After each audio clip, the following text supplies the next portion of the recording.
আসসালামু আলাইকুম, আমি নাইম দক্ষিণ কোরিয়া থেকে। দর্শক, রাশিয়া ইউক্রেন যুদ্ধের সর্বশেষ আপডেট থাকছে। প্রতিদিন অসংখ্য মেসেজ যে পুতিন কাকুর কি হইল। না, পুতিন কাকু আলহামদুলিল্লাহ অন দ্য ওয়েতে আছেন, বাট এর মাঝখানে একটু প্যাচ লাগছে। পুতিনের যে অধ্যত্বপূর্ণ অ্যাক্টিভিটিস বা পুতিনের যে জয়যাত্রা বা রথযাত্রা, সেটাকে থামানোর জন্য ডিফারেন্ট একটা ভূমিকায় অবতীর্ণ হয়েছে মার্কিন যুক্তরাষ্ট্র। পৃথিবীর অনেকগুলো দেশে যুদ্ধ লাগাইয়াও অস্ত্র সম্ভবত গোডাউনে যেগুলো আছে সেগুলো বেচা শেষ হয় নাই, যার কারণে নতুন আরেকটা ভূমিকা নিতে যাচ্ছে। কার সাথে জানেন? রাশিয়ার সাথে সীমান্তবর্তী একটা দেশ। রাশিয়া ইউক্রেন যুদ্ধ লাগাইয়া কিছু দেশকে আমেরিকা ভয় লাগাই দিছিল যে দেখো সময় আছে, দলে আসো, বাঁচতে চাইলে জানতে হবে, মানে আমাদের সাথে মিশতে হবে, তাহলেই তোমাদের সেফটি। কিন্তু ইউক্রেন যুদ্ধে এই মুহূর্তে আমেরিকার ভূমিকা দেখে নিশ্চয় অনেকের পেটে কামড় দিছে। তবে পুতিনকে বের দেওয়ার এই যে একটা প্রচেষ্টা, আই থিঙ্ক এটাও একটা ব্যর্থ প্রচেষ্টা, কারণ পুতিন কাকুর ক্যাপাবিলিটি নিয়ে আমেরিকার গণমাধ্যমগুলোই কিন্তু এখন লিখছে আর বিশ্ব দেখছে। দর্শক, রাশিয়াকে নানান ধরনের অর্থনৈতিক নিষেধাজ্ঞা সহ শুরু করে অনেক কিছু দিয়া যখন আর মাল কারাইতেছে না, এবার নতুন আর একটা ভূমিকায় যাচ্ছে আমেরিকা। রাশিয়ার প্রতিবেশী দেশ ফিনল্যান্ড, সেখানে আগামী 18ই ডিসেম্বর একটা চুক্তি স্বাক্ষরিত হতে যাচ্ছে। আর এই চুক্তি স্বাক্ষরের খবর আসতে আসতেই পুতিন কাকু কিন্তু আবার ওয়ার্নিং দিয়ে দিছে কারে? ফিনল্যান্ডে, যে বেশি বাড়লে সাইজ করে ফেলবো, ইউক্রেনের নমুনা দেখো, তোমার বস কিন্তু আসবে না। চুক্তিটা হচ্ছে যুক্তরাষ্ট্রের সাথে আপনার একটা সামরিক সহযোগিতা চুক্তি ফিনল্যান্ড এবং আপনার আমেরিকার মধ্যে হতে যাচ্ছে। এই চুক্তির আওতায় ফিনল্যান্ড দেশটির প্রতিরক্ষা সহায়তার অংশ হিসেবে তাদের দেশে আমেরিকান সেনা এবং সামরিক রসদ আসবে। গতকালকে ফিনিশ সরকার এই তথ্য জানানোর পরেই এই বিষয় নিয়ে ব্যাপক প্রতিক্রিয়া দেখেছে আমেরিকা। আপনি দেখেন যে আমেরিকা কি করে, নিজেদের সেনাবাহিনীতে প্রচুর সেনা কানেক্ট করে। কইরা এই যে ফিনল্যান্ডে পাঠাই দিতেছে, দক্ষিণ কোরিয়াতে আছেও, আমাদের আরব দেশগুলোতেও আছে।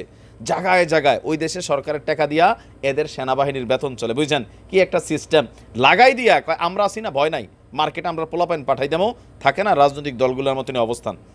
এর আগে আপনার ফিনল্যান্ডকে কৌশলে ন্যাটোতে যোগদান দেওয়ানোর পর এদের যে উদ্দেশ্য ছিল সেই উদ্দেশ্য এদের কমপ্লিট। এবার আসছে এদের সেনাবাহিনীকে পালার, প্লাস রাশিয়ার ভয় দেখাইয়া ফিনল্যান্ডের নিজেদের সামরিক বাহিনী পাঠাইয়া ফিনল্যান্ড সরকারের লুটার জন্য অভিনব কৌশল। এই চুক্তির উদ্দেশ্য হলো সংঘাতময় সময়ে ফিনল্যান্ডে দ্রুত সামরিক বাহিনীর প্রবেশ এবং সহায়তার অনুমতি দেওয়া। ফিনল্যান্ডের পররাষ্ট্রমন্ত্রী অ্যালিনা ভ্যালটোনেন তিনি বলছেন, সব কিছু নিয়ে আলাদাভাবে একমত হওয়ার কোনো প্রয়োজন নেই, এটি শান্তিকালীন কার্যক্রম সহজ করবে, তবে সংকটের সময় এই চুক্তি গুরুত্বপূর্ণ হতে পারে। কর্মকর্তারা বলছেন, চুক্তির আওতায় ফিনল্যান্ডের 15টি স্থাপনা এবং এলাকা তালিকাভুক্ত করা হয়েছে।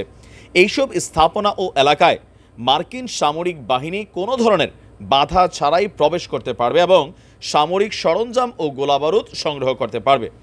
গত সপ্তাহে ফিনল্যান্ডের প্রতিবেশী সুইডেনও যুক্তরাষ্ট্রের সাথে একই ধরনের সামরিক চুক্তি করেছে।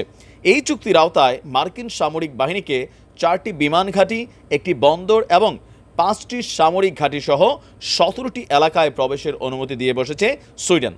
ফিনল্যান্ড সামরিক জোট ন্যাটোর সদস্য হলেও সুইডেন কিন্তু এখনও সদস্য হয় নাই, বাট অ্যাক্টিভিটিস দেখে মনে হচ্ছে যে কোনো সময় ঢুকানো হবে। এখন দেখেন, সুইডেন এবং ফিনল্যান্ডের সাথে রাশিয়ার যে সীমান্তবর্তী এরিয়া, এই এরিয়াগুলোকে টার্গেট করেই ভয় দেখানো শুরু হয়েছে। বেসিক্যালি পুতিনকে চারদিক থেকে বের দেওয়ার একটা কৌশল তৈরি করা হচ্ছে, যে রাশাকে দমাইতে হইলে রাশিয়ার বাড়ির ঘাটায় বা নাকের ডগায় এই ধরনের ঘটনা ঘটাইতে হবে। এখন রাশিয়া কি বলছে?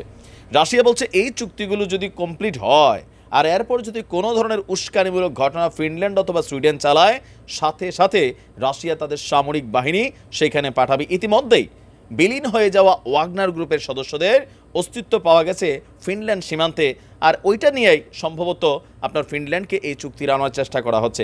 বেসিক্যালি পুতিনের ভয় দেখাইয়া কাম সাইরা দেওয়া আর কি। ব্যাট ট্যাট দিয়া পুতিন কাকুরে পাওয়া যাবে না, তাই না? ভালো থাকুন, আসসালামু আলাইকুম।